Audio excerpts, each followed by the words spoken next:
Welcome to Westchester Words, Education, EdTech, and Publishing.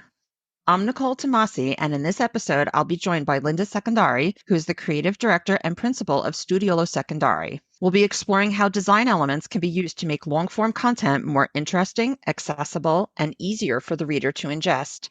Linda, it's a pleasure to welcome you back to Westchester Words.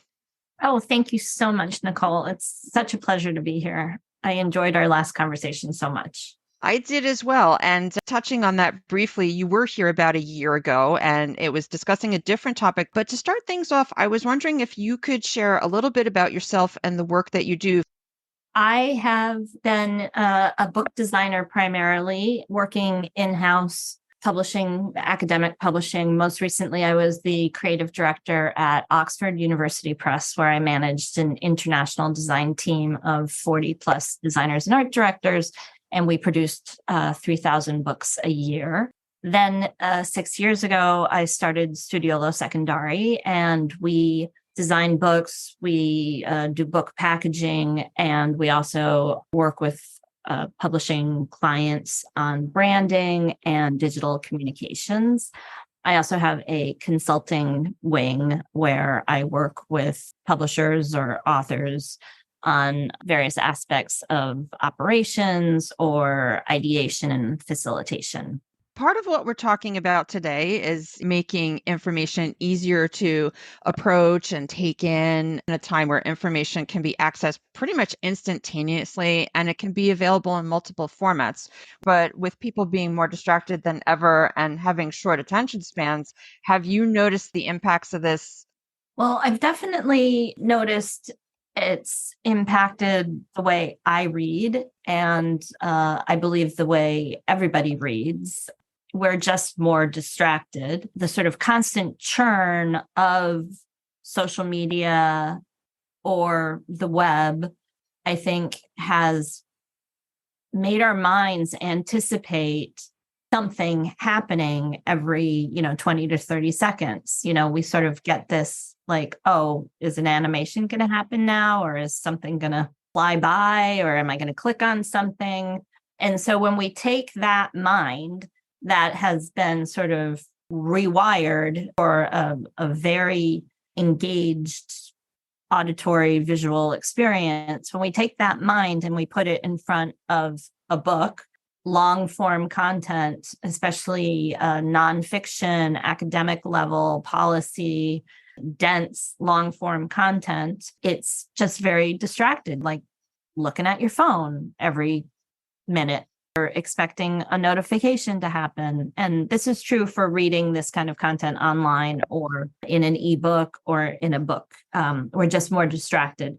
And the way I believe we need to address this distractibility is to understand that we are all becoming skimmers, which means that we are flipping through our content, looking for different points of entry, which by points of entry, I mean a pull quote or a bulleted list or a boxed text, a chapter open, an epigraph, something that looks different, that sort of disrupts the flow of the regular content. We look at it, we read it, and then if that's interesting to us, we'll back up. We'll look at the environment that exists in and see, oh, that content's something that I want to dive into. And then, I'll flip on. It's kind of the way people interact with magazines. I drew that parallel myself because I think about, all the way the magazines are laid out, there's always a pull quote to kind of grab your attention. Exactly. And then there's visual pauses, there's images, illustrations, so that while you're reading, even the New Yorker, which is an incredibly text dense publication, from the beginning, they had those little cartoons. They had the cartoons, the bigger cartoons with, usually text, but they also have those like little kind of graphic element cartoons interspersed. Now, I realized that helped them when they were laying it out, but it also created these visual pauses and a moment for you while you're reading this like pretty intense article to be able to stop and say like, oh, that's really cute, and then resume. And we all need those pauses, and we need them more than ever because of the distracted lifestyle that we all have. Like my son, he received some books that he ordered. It was some kind of essays, and he was just flipping through the book, wall to wall text, and it was very small font. I was tired just looking at it. Right. That comes from the reading experience that we now have on our phones and online and in emails and website. It's colorful, it's dynamic, it might be animated, there's lots of points of entry, it's very skimmable. And so because we're all so distracted and our attention spans are shortening, I think I read something recently that said, the average adult's attention span is something like 24 seconds, Wow. That's not a lot of time. And so my feeling is that publishers and people who are creating what I call long form content that's beyond just a brief essay or an email, dense content with a lot of information, they really need to think about their reader. Their readers are more likely to be skimmers and skippers. Like you were saying, your son was presented with books that were just dense wall to wall text, and he's flipping through. What he's looking for is he's looking for points of entry. He's looking for something that's going to give him a sense of what that copy around that point of entry is about and whether or not he's interested in diving in. When he finds a point of entry that's engaging him, he'll probably then loop back and read a few paragraphs before and read down and then maybe flip back a few pages and, this chapter is interesting to me.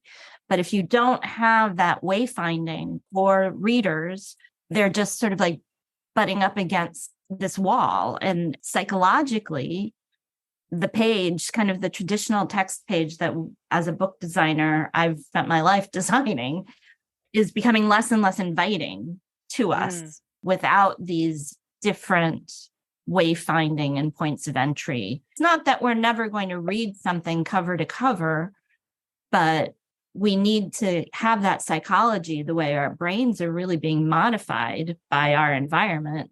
We have to have that in mind in a way that perhaps 10 years ago we didn't.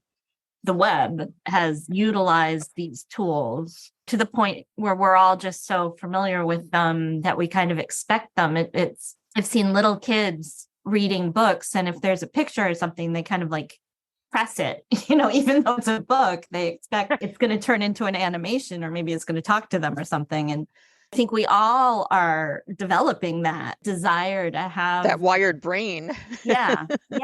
And I'm a great believer in reading print. I like to be able to disengage. I like to not be distracted, because I do think we are all reading while distracted. And if you can put your phone in a different room and actually sit in a chair with a book and a cup of tea, that's a beautiful experience. And I love that. And I think that works really well for fiction, for poetry.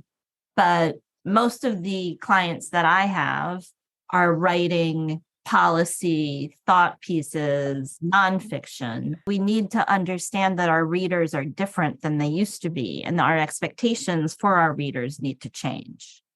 With that in mind, and given the short attention span and how it can be a challenge with what I would call information-rich content like policy papers and nonfiction content, what are some elements of design that you use to make that content more visually appealing or give those entry points to someone who's skimming it? As a designer, I have very little control over it. It has to do with the way the content is written.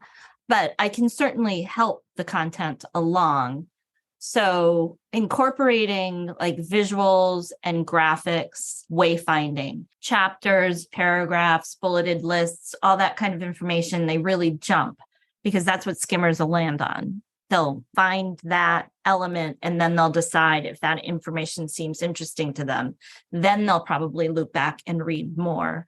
Going so far as to, even bolding the beginning of new paragraphs, or obviously making sure that the font is like absolutely really easy to read. Identifying places to give a visual pause, so for the person who is reading through very long content, giving them a moment either with a graphic element or ideally an illustration, or just to give them a pause before they resume with the reading. It's really about establishing these different points of entry. Color can be used as a way to help differentiate different kinds of content. A lot of this kind of needs to happen upstream. Headlines, pull quotes, subheadings, bulleted lists, making sure that the content is written in an easy to understand way. Those are things that I, as a designer, I can't do that. I can't put that in the content. I can work with the editor when I see content that doesn't have that and say, like, look, do you think we can get some pull quotes? A pull quote is a great way to engage a reader because it's bigger. It's usually designed in a different way. It's one of these wayfinding methods that you see it and then you're like, oh, what's that from? Because that I'm interested in that. But someone has to find the pull quote. Like, been in positions where as a designer, I've done that. But, I think an editor or the author should be the one who's determining what information should be highlighted in that way. Do you find that authors and editors of this mainly academic, or I'm just calling it information rich, I don't even know if that's the appropriate term, but I think we should start using it. Do you find that they are using that sort of mindset and thinking of it in terms of what makes a good pull-out quote, or is that something that you find that they have to learn as well? As with all things, there are some people I think who are on the leading edge of this and understanding it and incorporating it into their editorial methodology. But there's also a lot of, very traditionally trained editors and authors who've been doing this for a long time. And necessarily it's understandable that they're not doing this now. This isn't, as I said, this is a new approach. It's a response to what technology is doing to our attention spans, quite frankly. And I think that publishers, authors, editors who begin to incorporate these methodologies will discover that their work is being read more, discussed more, but it is outside of the scope of what was traditionally expected. With open access, and this is probably more for journals and such, but a lot of content is going to open access or to a format where it's being published digitally either at the same time or before print. Is it starting to move that way where people are thinking about that web design layout where you have the ability to make things visually appealing? I do think that depends on the content area. So when you're talking STEM, where open access has been in place for a lot longer, the digital medium might be the primary mode of consumption. I think in those areas that this is being considered more. And in that area of publishing, it really does lend itself very much to this approach to the content, because you tend to have more kind of like graphs and data sets and images of whatever it is you're talking about, bulleted lists, tables. It's less discursive, perhaps. But I think in other areas, aspects of policy and academic publishing, history, linguistics, culture, not necessarily. We're not seeing that. Yeah. But I think we can get there. And it's really, we're publishing this content so that it will be consumed. And if we want it to be consumed, it needs to meet the reader halfway. I'm wondering if you could walk us through an instance where you modified content using these design elements and a more design forward approach for a publisher, and tell us a little bit about what that experience was like from a design perspective, as well as what the client took away from it. I worked with the Organization for Economic Cooperation and Development, otherwise known as the OECD, to revitalize their print publishing program, the design. So they were very much on the leading edge of this. The goal was to make their content more snackable, is how they referred to it. So the OECD publishes reports on economic data sets of OECD countries. There's a narrative supporting the data. They do really innovative work, but their publications were really rather dry looking. And so in order to highlight really the strength of the OECD, I took a deep dive into all of the different kind of publications that they produce. I met with the editorial team to talk about their workflow and how content was moved through the process to final publication.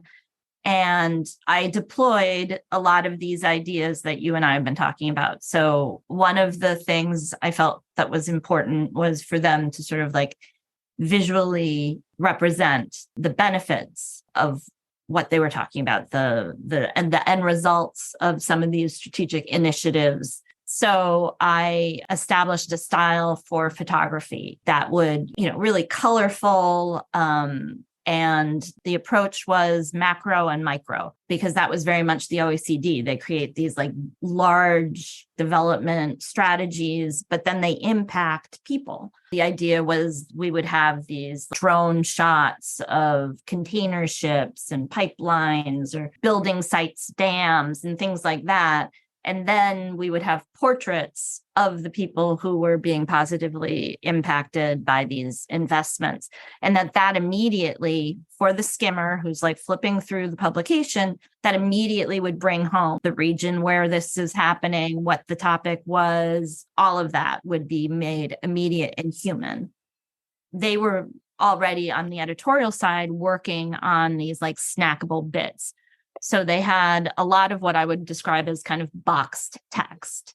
And that is text that's in a box and it's being highlighted for a certain reason. It can be any kind of text. It could be a numbered list of, all the benefits of a certain initiative, or it could be some highlighted analysis, a summary, it could be a table.